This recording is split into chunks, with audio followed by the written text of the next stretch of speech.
Tuntutan untuk segera membahas dan mengesahkan RUU perampasan aset mulai mendapat respon dari partai politik di parlemen. Sejumlah parpol menyatakan akan segera mendorong DPR agar membahas RUU tersebut.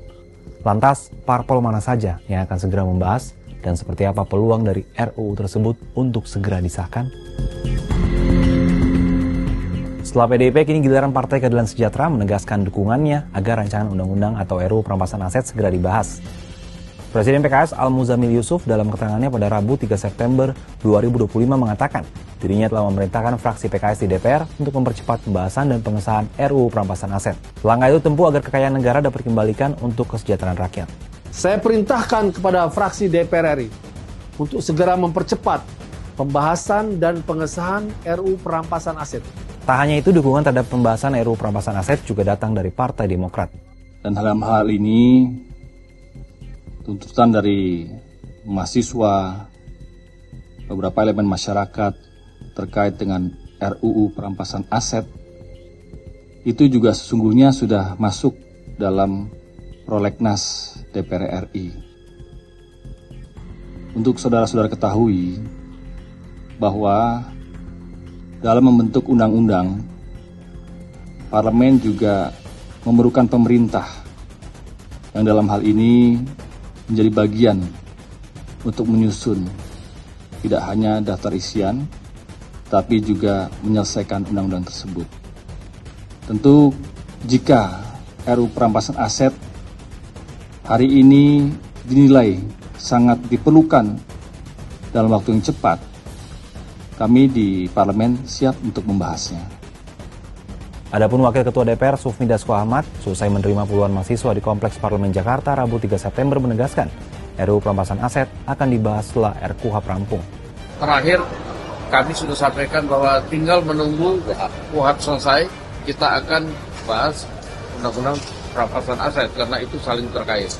Nah, ini undang-undang perampasan, undang-undang KUHP-nya masih terus menerima partisipasi publik, tapi kami sudah sampaikan kepada pimpinan Komisi 3 bahwa sudah ada batas limit yang mesti kita selesaikan karena partisipasi publiknya sudah banyak dan sudah cukup lama.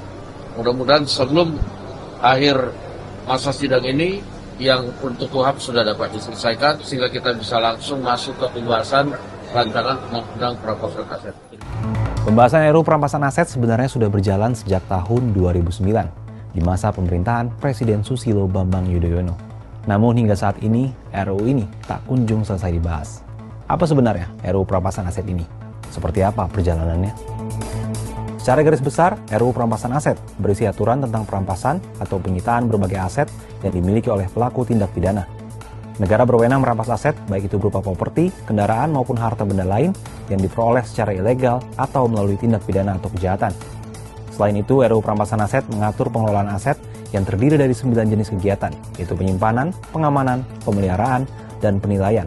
Kemudian pemindah tanganan, penggunaan, pemanfaatan, pengawasan, serta pengembalian aset. RUU perampasan aset bertujuan untuk mengembalikan kerugian negara atau recovery aset. Dengan demikian, kerugian yang diderita oleh negara bisa diminimalisasi agar tidak terlalu besar atau signifikan. RUU perampasan aset pertama kali dibahas di era pemerintahan Presiden Susilo Bambang Yudhoyono. Kala itu, RUU perampasan aset tindak pidana diinisiasi oleh Pusat Pelaporan dan Analisis Transaksi Keuangan atau PPATK. RUU itu lalu disampaikan kepada Presiden Susilo Bambang Yudhoyono pada tahun 2009. Dalam perjalanannya, pembahasan RUU ini hampir mencapai tahap finalisasi, tapi terhambat oleh dinamika politik dan keluar masuknya RUU dari daftar prolegnas. Hingga di tahun 2012, pemerintah berhasil menyusun draft pertama RUU perampasan aset, tapi belum ada tindak lanjut hingga periode akhir pemerintahan SBY berakhir. Di era pemerintahan Presiden Joko Widodo, upaya membahas RUU perampasan aset bergulir kembali. Di periode pertama Jokowi, RUU perampasan aset masuk dalam prolegnas, tapi tak pernah dibahas karena tak masuk dalam daftar prioritas. Sampai jelang akhir periode pertama, draft kedua RUU perampasan aset berhasil disusun, tapi tak ada kemajuan hingga perhatian publik saat itu tertuju pada kontestasi pemilu 2019. Pasca pemilu 2019, pemerintah Jokowi kembali mengusulkan agar RUU perampasan aset masuk dalam prolegnas 2020, tapi usulan tersebut ditolak DPR. 2 tahun berselang, Presiden Jokowi memerintahkan penyusunan draft ketiga RUU perampasan aset pada 2022, hingga puncaknya menjelang 1 tahun masa berakhirnya pemerintahan pada Mei 2023, Presiden Jokowi mengirimkan surat presiden kepada DPR untuk segera membahas RUU perampasan aset. Sayangnya, meski telah ada surpres, DPR tak kunjung membahas RUU perampasan aset sampai perhelatan pemilu 2024 digelar. Di era pemerintahan Presiden Prabowo Subianto, pembahasan RUU perampasan aset ini sempat didorong untuk segera disahkan. Namun faktanya hingga saat ini belum ada tanda-tanda hal tersebut akan segera terwujud. Lantas, apa yang membuat pembahasannya mandek? Dukungan terhadap pembahasan rancangan Undang-Undang Perampasan Aset disampaikan Presiden Prabowo dalam pidato peringatan Hari Buruh di Kompleks Monumen Nasional Jakarta, Rabu 1 Mei 2025. Terkait dengan penarikan aset dan pemberantasan korupsi, Presiden pun mengakui pentingnya keberadaan Undang-Undang Perampasan Aset. Saudara-saudara, dalam rangka juga pemberantasan korupsi, saya mendukung Undang-Undang Perampasan Aset, saya mendukung.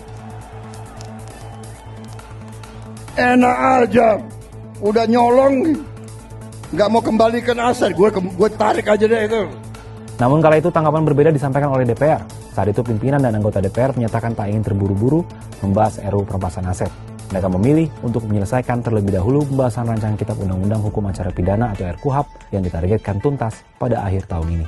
Desakan publik yang kini direspon oleh beberapa partai politik menjadi momentum baru bagi RUU perampasan aset yang belasan tahun mandek ini. Pertanyaannya, mampukah tekanan ini mengubah prioritas DPR? Atau nasib RUU ini akan tetap sama seperti di era-era pemerintahan sebelumnya? Gimana kalau menurut sahabat Kompas?